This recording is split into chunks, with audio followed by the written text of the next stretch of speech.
Nous sommes le 23 septembre 2016 et nous voici de retour à Moulon.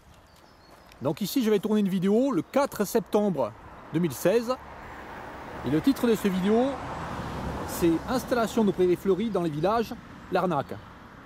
Voilà, donc ici j'avais filmé toutes les débilités qu'il pouvait y avoir dans ce village, toutes les arnaques environnementales, toutes les bêtises, toutes les imbécilités.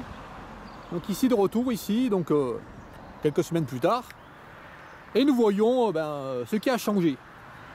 Voilà. Donc ici là, j'avais filmé ce petit chemin là, et je me réjouissais en fait ici sur ce petit chemin qu'il y avait des angéliques sur le bord de ce fossé. Donc là je vous montre bien que c'est bien le même endroit. Voilà, on reconnaît ici là, voilà, un moulon. Voilà. Donc c'est ici qu'elle se terminait la vidéo du 4 septembre. Voilà, donc ici, je me réjouissais qu'il y avait des angéliques, des bois qui poussaient aussi, ici sur le bord du petit fossé là. Donc là, en fait depuis, un tracteur est passé et a broyé toutes les angéliques qu'il pouvait y avoir, qui étaient encore en fleurs pour certaines.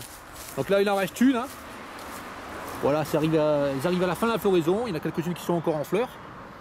Donc les angéliques sont très importantes pour la biodiversité. Et ici, elles ont été broyées, voilà, de manière absolument stupide.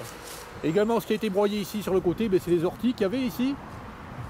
Donc je disais que les orties, ça permettait qu'il y ait beaucoup de papillons qui survivent ici, à ces endroits comme ça. Donc il y a quelques temps que ça n'avait pas été broyé ici, mais non.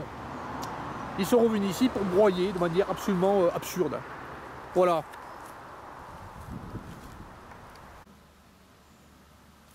Alors l'angélique des bois, Angelica sylvestris, c'est une plante qui est une des plantes hôtes du papillon, le macaon, du nom latin Papilio macaon.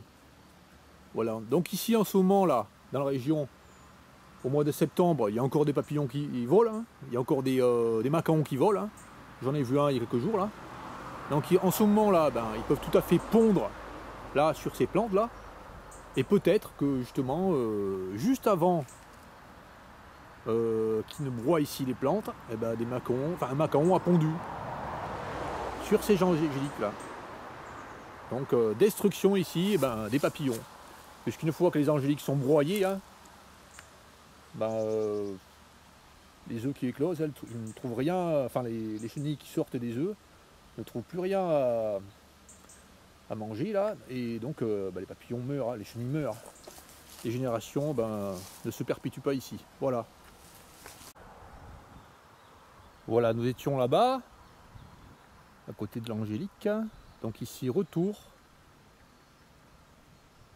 sur ce terrain là, juste en bordure de la D18 à Moulon. Et là nous voyons le terrain que j'avais filmé la dernière fois. Voilà, et à côté nous voyons un autre terrain, enfin nous voyons la suite de ce terrain vague là. Donc un terrain qui n'est absolument pas exploité là. Et là ils ont tondu, enfin je pense que c'était pas tondu la dernière fois, je me souviens plus. Je pense que c'était pas tondu. Ils ont tondu ici l'herbe ras, extrêmement rase. En fait ils n'ont pas tondu, en fait ils ont passé une machine qui broie l'herbe. Donc ici, tout ce qu'il pouvait y avoir comme chenilles de papillons, ne peut plus vivre ici, voilà. Donc ici, l'herbe, elle est rendue en bouillie, voilà. Voilà. Ce qu'ils ont fait aussi ici, c'est couper tout ce qu'il pouvait y avoir comme plante sur le bord de cet autre fossé, là.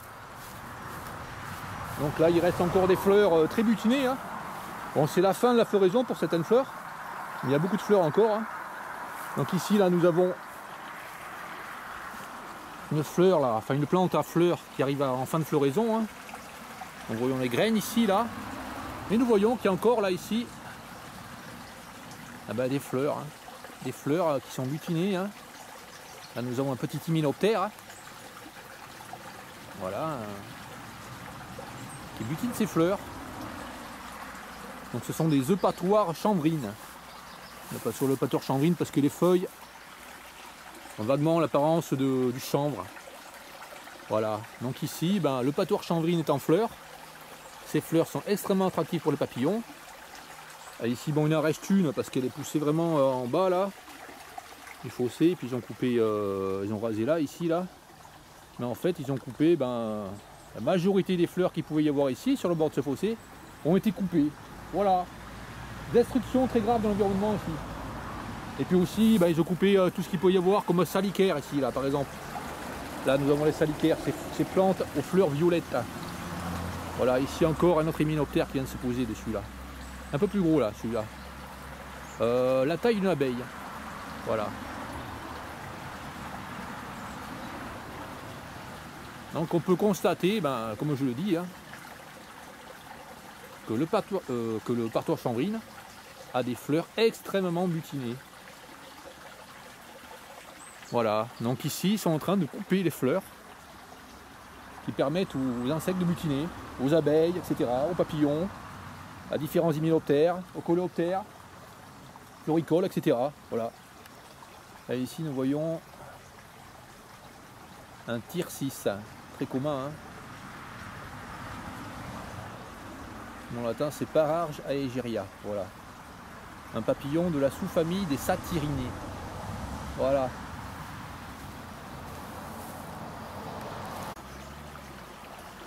Voilà, nous étions là, au pied de ce partoir chanvrine.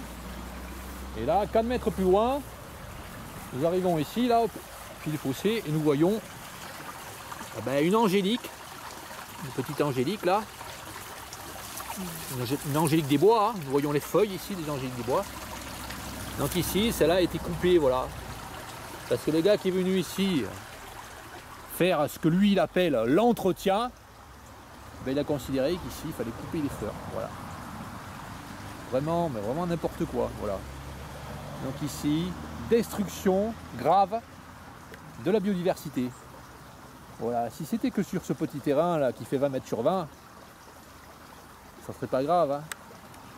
Mais ce genre d'éligibilité là se produit sur des hectares et des hectares, partout dans plein de villages en France. Voilà. Allez, nous allons voir le petit terrain à côté là. Je sais pas si c'était fait là. Je pense que c'est un terrain privé ça. Nous allons voir ça un peu. Alors là, la bordure là, elle est broyée pour rien. Hein. Ça sert strictement à rien ici. Hein. Là, le fait qu'il y ait des plantes sauvages là, ça gêne pas la circulation au-dessus des voitures. Mais ici, ils viennent broyer partout dans les villages. Tout ce qui est plantes sauvages, voilà. Voilà, ici nous avons à 300 mètres l'endroit où commençait la vidéo du 4 septembre.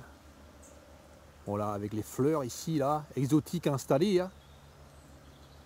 Extrêmement nuisibles à la biodiversité. Et ici, nous avons ici le terrain que nous avons vu, voilà, qui fait 20 mètres sur 20 à peu près, hein, ou un peu plus. Donc ici, nous passons le pont, hein. Il y a le petit ruisseau ici, là. Voilà. Voilà, ici. Et ici, nous avons un autre terrain, comme je disais tout à l'heure, qui fait à peu près un demi-hectare. Voilà, je pense que c'est un terrain privé, ça. Et ce terrain a été broyé. C'était un terrain herbeux, extrêmement intéressant pour la biodiversité. Et il a été broyé. Il n'a pas été broyé pour faire des bottes de foin. Hein. Il a été broyé pour rien, voilà. Donc ici, on voit les herbes accumulées ici en tas. Voilà, donc c'est cette action-là extrêmement nuisible à la biodiversité. Voilà.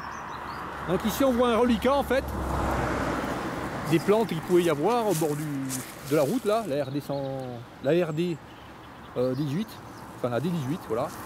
Donc ici, on voit les yèbles, qui sont en fruits ici. Donc de la fraîcheur, hein. Bien qu'il fasse chaud, là, qu'il fasse ensoleillé, chaud.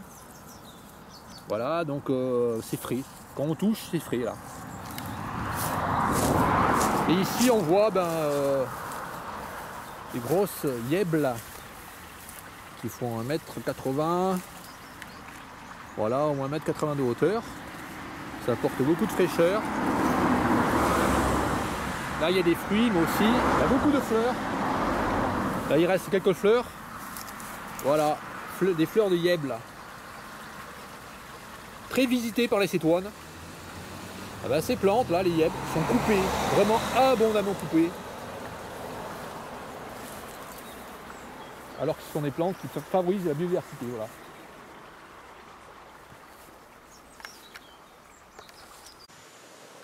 Voilà, quittons cet endroit là, quittons Moulon pour aller dans notre village. Mais juste avant, je vais montrer un petit chemin là, enfin une petite route. Là, une jolie route très ombragée. Voilà. Donc voilà, nous sommes 50 mètres plus loin. Nous voyons ici une petite route très ombragée, très jolie, hein, avec les arbres qui poussent tout au bord de la route. Voilà, ici, là.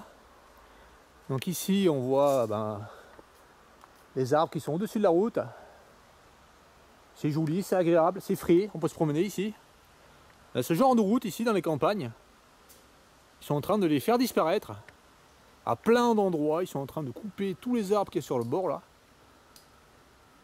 À plein d'endroits, et ils sont en train d'exposer les routes, les petites routes de campagne, vraiment où il y a très peu de circulation, les routes interdites aux camions de plus de 35, enfin aux véhicules de plus de 35, donc c'est des petites routes vraiment où il peut y avoir des arbres avec des branches assez basses là. Plein d'endroits, ils sont en train de supprimer tous les arbres qu'il y a sur le bord des routes et faire en sorte que le soleil, ici là, que le soleil tape vraiment sur le bitume, ce qui fait en fait en sorte que ça réchauffe localement les lieux. Voilà. Donc fait sur un endroit, bon c'est pas grave, mais sur des centaines de kilomètres, ça provoque un réchauffement local. Voilà. Alors comme ici nous avons un terrain, ici sur le côté nous avons un terrain privé, hein. Nous avons un grillage ici, là, un fil de fer barbelé. Et la personne, hein, qui habite ici, là, a installé il y a des dizaines d'années ici, là, ces plantes là, voilà. Des lauriers cerises qui viennent de notre pays, ou d'autres espèces de lauriers encore, qui viennent de notre pays que la France. Donc ils sont pas du tout intéressants pour la biodiversité, voilà. Donc ces plantes là, ces lauriers ne protègent de rien, hein. Ils protègent pas de la vue d'une maison, ça sert à rien en plus. Même si on prend pas en compte la biodiversité, ça sert à rien, puisque derrière là il y a une forêt, hein. Et ces plantes, ces lauriers, remplacent les plantes très intéressantes pour la biodiversité, telles que ce sureau là. Ça c'est pas un sureau yèble, c'est un sureau, donc qui fait des fleurs attractives pour les insectes, pour les cétoines, voilà. Donc ces fleurs sont supprimées au profit de plantes inintéressantes, voilà. Donc s'il y avait ces plantes que ici, là, juste en bordure, ça serait pas grave. Et ce qui se passe, c'est que ces plantes là finissent par font des graines, ensuite les graines vont dans la forêt et ensuite ça fait des sous-bois. Uniquement avec ces plantes là, qui sont vraiment des sous-bois pauvres en biodiversité, qui ne permettent pas la vie, voilà. Donc les gens qui ont des terrains là, comme ça, qui mettent des plantes, telles que les lauriers là, en fait, ils détruisent la nature. Ils sont vraiment très destructifs pour la nature. Voilà. Voilà, retour sur la D18, 100 mètres plus loin. Nous avons ici les prairies fleuries installées à semen nul. Voilà, et nous allons aller plus loin, dans un autre village, voir d'autres prairies fleuries installées qui sont extrêmement nocives pour la nature. Voilà.